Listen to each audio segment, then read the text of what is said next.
Economía internacional. ¿De qué trata la economía internacional?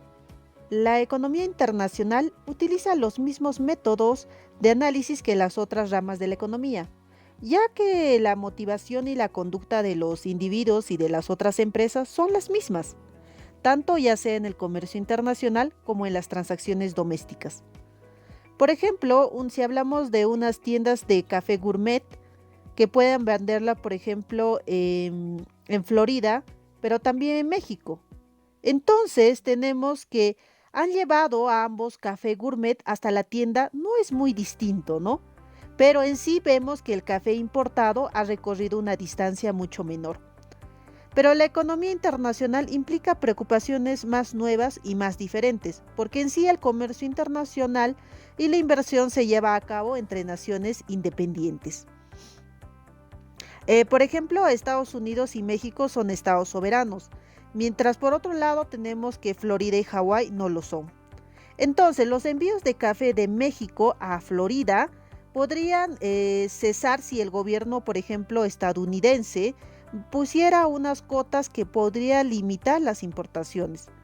Entonces, el café mexicano podría abaratarse repentinamente quizás para los compradores estadounidenses. Si el peso mexicano en todo caso perdiera valor ante el dólar, ¿no? Entonces, por el contrario, ninguno, por ejemplo, de estos acontecimientos puede ocurrir dentro de Estados Unidos, donde en sí la Constitución prohíbe restringir el comercio entre estados y todos los estados utilizan la misma moneda. Entonces, debemos tener en cuenta que la materia objeto de estudio de la economía internacional va a consistir en aquellos temas que se plantean debido a los problemas específicos de aquella interacción económica que hay entre países soberanos. Entonces, debemos tener en cuenta que hay 7 temas recurrentes en el estudio de la economía internacional. Primero, tenemos las ganancias del comercio, luego tenemos los patrones del comercio, otro tema importante que es el proteccionismo, 4 que son acerca de la balanza de pagos, otro que es la determinación del tipo de cambio, otro tema importante que es el sexto, que es la coordinación internacional de las políticas, y por último tenemos el mercado internacional de capitales. Vamos a ir con cada uno de ellos. Por ejemplo, ¿qué nos dice las ganancias del comercio? Ok, bueno, nosotros sabemos que cierto comercio internacional en sí pues es beneficioso, ¿no? ¿Ok? Por ejemplo, nadie podría decir pues, podría sugerir por ejemplo a un país X que debería producir sus propias naranjas, ¿no? Pero muchas personas en sí pues son a veces no creen o son escépticas sobre los beneficios que se puede lograr intercambiando pues tus productos, ¿no? Que en vez que tú puedas estar produciendo por sí mismo, ¿no? Entonces, nosotros, eh, nosotros deberíamos comerciar con otros países.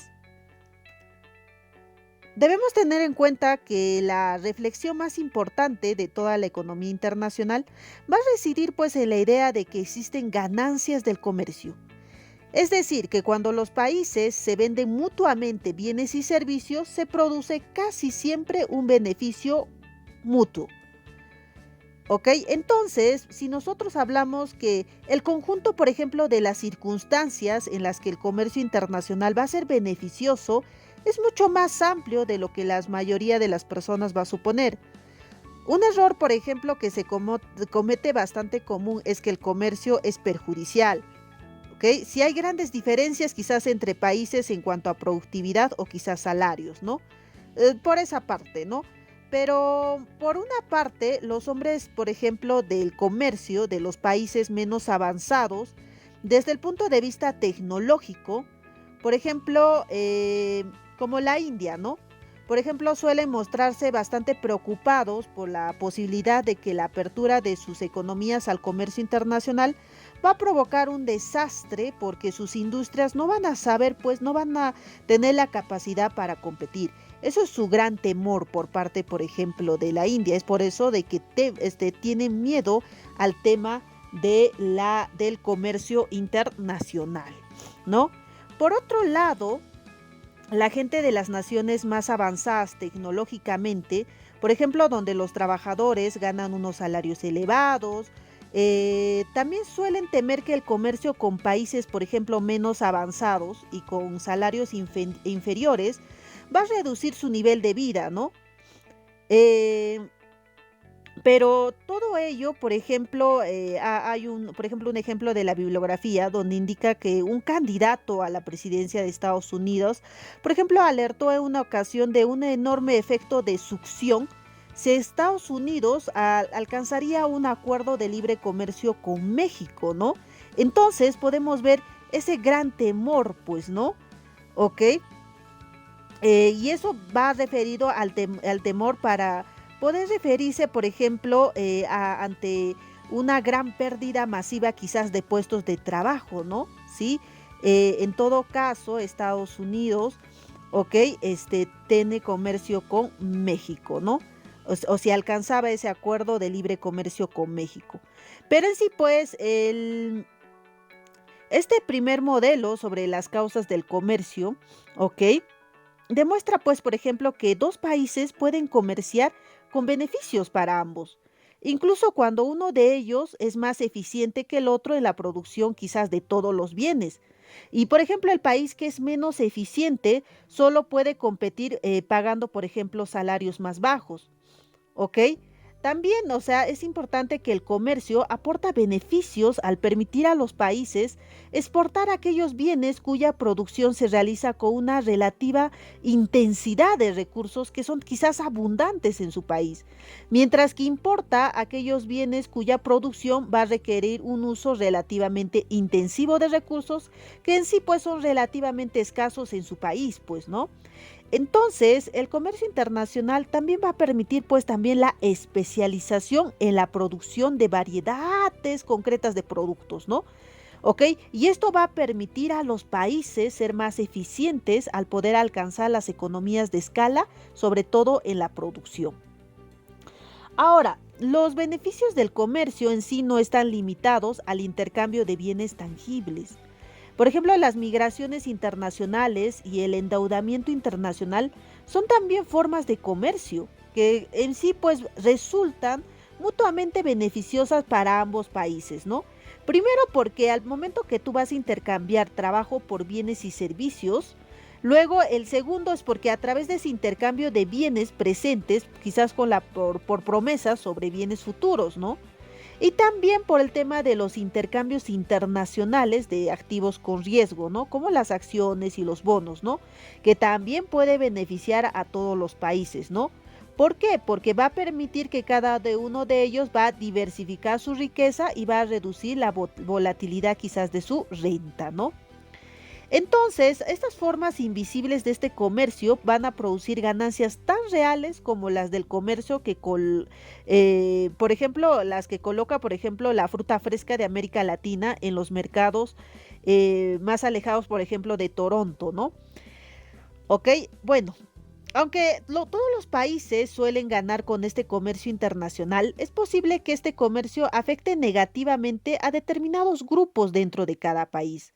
O sea, el comercio internacional tiene fuertes efectos sobre la distribución de la renta. ¿Ok? ¿Qué quiere decir? Con los efectos del comercio sobre la distribución de la renta, constituyen quizás una preocupación bastante fuerte de los teóricos del comercio internacional, ¿no? Bueno, pero estas preocupaciones han pasado, por ejemplo, a un debate político, ¿no? Ya que se ha ido haciendo más evidente que los salarios reales de los trabajadores menos cualificados, por ejemplo, en un país, han estado disminuyendo a pesar de que el país en su conjunto es cada vez, por ejemplo, más rico, ¿no? Entonces, muchos comentaristas han atribuido, por ejemplo, a este fenómeno al creciente comercio internacional y sobre todo al rápido crecimiento de las exportaciones, quizás de bienes manufacturados, ¿no? Provenientes de países con bajos salarios. Entonces, la valoración quizás de esta observación que se hace se ha convertido, por ejemplo, en una tarea muy importante para los economistas internacionales, ¿no? Ok, y eso es una suma preocupación. Ahora vamos con los patrones del comercio. Bueno, Los economistas no pueden analizar los efectos del comercio internacional o quizás recomendar cambios en las políticas gubernamentales, ¿no? Del comercio con cierta fiabilidad. A no ser pues que se tenga una teoría, a no ser a que sepan que su teoría quizás es lo suficientemente buena para explicar a completud pues, ¿no? El comercio internacional, ¿ok? Entonces, algunos aspectos de los patrones del comercio son fáciles quizás de entender. Por ejemplo, el clima y los recursos van a explicar claramente por qué, ejemplo, el país de Brasil exporta café y por otro lado, Arabia Saudita exporta petróleo, ¿no? Pero la mayoría, por ejemplo, de estos patrones del comercio son mucho más sutiles, ¿no? Y nos hacemos otra pregunta, pues por ejemplo, ¿por qué Japón exporta automóviles mientras por ejemplo Estados Unidos exporta aviones? ¿Ok? Bueno, si nos vamos a ver un tema de la explicación del comercio, podemos ver que la explicación del comercio puede surgir a partir de las diferencias internacionales de la productividad del trabajo. ¿Ok? Pero, bueno, se ha dispuesto también diferentes explicaciones alternativas a ellas, ¿no? ¿Ok? Aunque una de las más influyentes, ¿ok? Y las más populares es cuando, aunque también sabes cierto controvertida, ¿no? Por ejemplo, que en la que se examinan los lazos entre los patrones del comercio y la interacción de las dotaciones relativas de recursos nacionales quizás como el capital, el trabajo y la tierra por un lado, ¿no? Y el uso relativo de estos factores en la producción de los diferentes productos por el otro, ¿no? Entonces, a eso se refiere, ¿no? Ahora vamos con el tercero, el proteccionismo. Bueno, si por ejemplo la idea de las ganancias del comercio constituye quizás el concepto más importante en sí, pues de la economía internacional, aparentemente hay un eterno debate entre el libre cambio y el proteccionismo, ¿no? ¿Ok? Entonces, tenemos que tener en cuenta que lo siguiente, ¿no?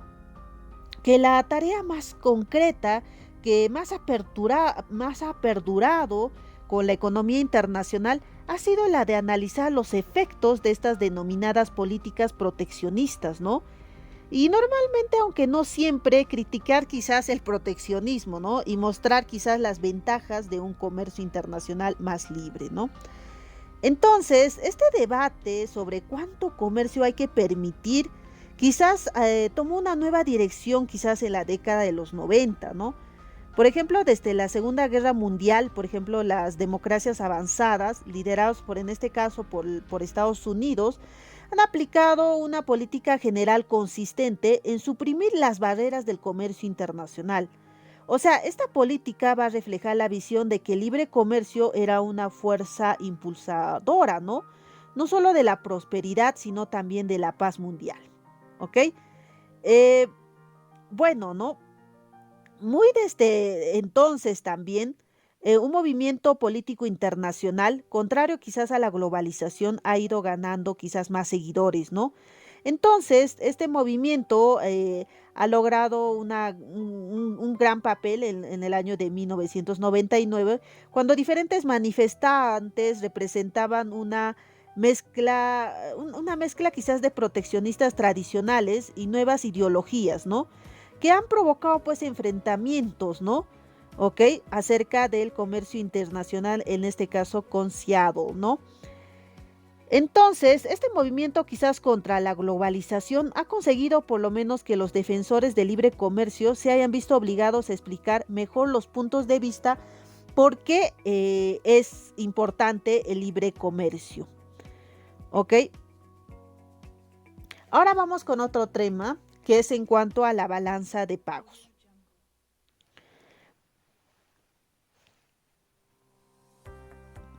Bueno, el análisis de la balanza de pagos, ¿no? El análisis de la balanza de pagos se debe realizar en el contexto de un análisis económico para poder comprender qué es lo que implica en sí, ¿no? ¿ok? Porque aparece una gran variedad quizás de contextos específicos, por ejemplo, al momento que tú puedas analizar la inversión extranjera directa de las multinacionales, ¿no? O tal vez al relacionar las transacciones internacionales con la contabilidad de la renta nacional. O ya también a revisar cualquier aspecto de la política monetaria internacional.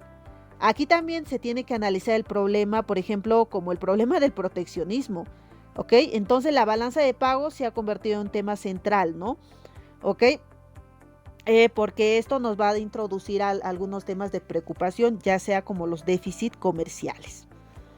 Ahora pasamos a la determinación del tipo de cambio, ¿ok? Y vemos lo siguiente. Por ejemplo, una de las diferencias claves entre la economía internacional y quizás otras áreas de la economía es que los países suelen tener sus propias monedas. Por ejemplo, bueno, en este caso el euro es una excepción, ¿no? Que da esta regla, ¿no?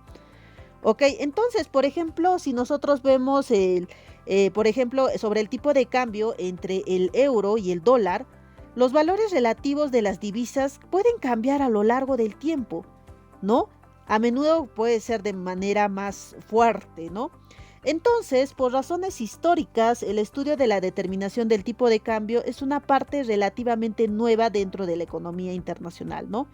Durante la mayor parte de la historia económica moderna, los tipos de cambios fueron fijados por la actuación de los gobiernos en vez quizás de determinarse en el mercado, ¿no? ¿Ok? Ahora vamos con la coordinación internacional de las políticas. Bueno, la economía internacional comprende naciones soberanas y cada una es libre de escoger sus propias políticas económicas. Por desgracia, en una economía mundial integrada, las políticas económicas de un país normalmente también van a afectar a los demás países. Por ejemplo, si nosotros hablamos de un ejemplo de la bibliografía, por ejemplo, cuando Bundesbank de Alemania elevó, por ejemplo, los tipos de interés, ¿no?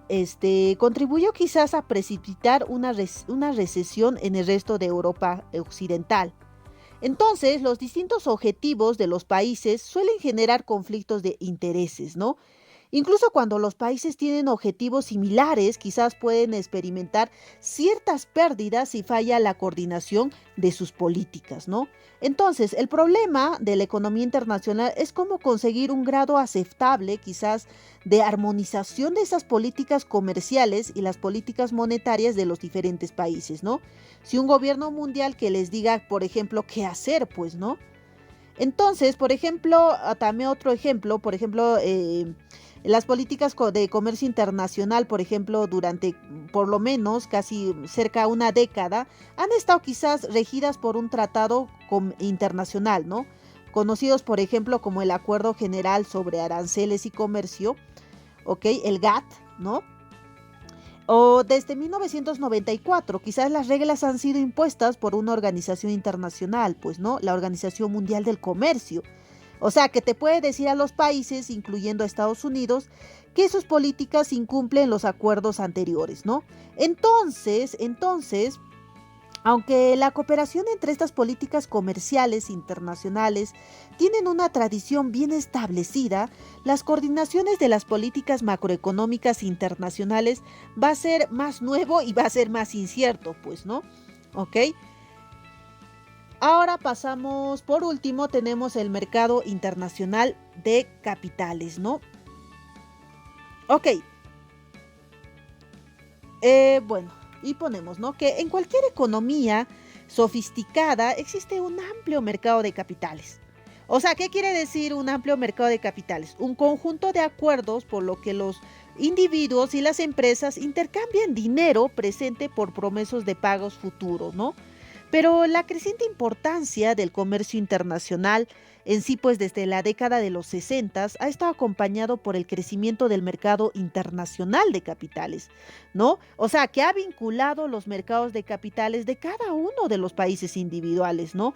Así más adelante, por ejemplo, en los años 70, los países ricos en petróleo, ya sea en Oriente Medio, han colocado pues sus ingresos petrolíferos, por ejemplo, en los bancos de Londres o quizás de Estados Unidos, ¿no? Y estos bancos A su vez, ¿qué cosa? Han hecho, han prestado dinero a los gobiernos y a las empresas, por ejemplo, de Asia y sobre todo de América Latina. Entonces, por ejemplo, durante los 80, Japón convirtió, por ejemplo, la mayor parte de su dinero que ganaba con las exportaciones, lo ha convertido en inversiones en Estados Unidos. ¿Ok? Y esto ha incluido el establecimiento de un creciente número de filiales de empresas japonesas en Estados Unidos. Ahora, nosotros recientemente vemos que China está canalizando los ingresos de sus propias exportaciones. ¿Para qué? Hacia una serie de activos extranjeros. Y esto está incluyendo los dólares, ¿no? Que mantiene su gobierno como reservas internacionales. Entonces, los mercados internacionales de capitales difieren pues en aspectos importantes de los mercados nacionales de capitales, ¿no? Porque se deben hacer frente a las regulaciones especiales que muchos países imponen sobre las inversiones extranjeras. A veces también ofrecen oportunidades para evitar quizás esas regulaciones que se establecen en los mercados nacionales. Pero desde los años 60 han aparecido, por ejemplo, mercados internacionales de capitales, destacando el importante mercado de eurodólares, ¿no? De Londres, en lo que se intercambian, por ejemplo, diariamente, por ejemplo, millones de dólares, sin pasar nunca, por ejemplo, por Estados Unidos, ¿no? Entonces, pero si hablamos de riesgos, sí, pues hay riesgos que hay dentro de los mercados internacionales de capitales, ¿no? Por ejemplo, uno de ellos, por ejemplo, es la fluctuación de las monedas. Si bien es cierto el euro cae frente al dólar, los inversores estadounidenses que compraron bonos en euros van a incurrir en una pérdida de capital, ¿no? Como descubrieron muchos inversores con horror porque habían puesto habían supuesto que la nueva divisa de Europa sería fuerte, ¿no? Eso es un riesgo. Otro riesgo es el que produce cuando, por ejemplo, un país se declara en suspensión de pagos. O sea, cuando un país rechaza pagar sus deudas, ¿no? Tal vez en un caso porque no puede, ¿no? Y no existe pues esa manera fácil para que los acreedores lo lleven pues ante los tribunales, ¿no? Ese es un riesgo que tienen que tomar. Entonces, estas relaciones internacionales financieras ayudaron que el declive del mercado internacional en Estados Unidos de la vivienda, por ejemplo, que empezó en el 2006, se convirtiera en ¿qué? En una crisis económica global. ¿Ok? Entonces, esta creciente importancia de los mercados internacionales de capitales y esos nuevos problemas que se surgen dentro del mercado internacional requieren una mayor atención, pues, ¿no? Más aún ahora que en el pasado, pues, ¿no? Entonces, vamos a dedicar cada uno de estos puntos más adelante.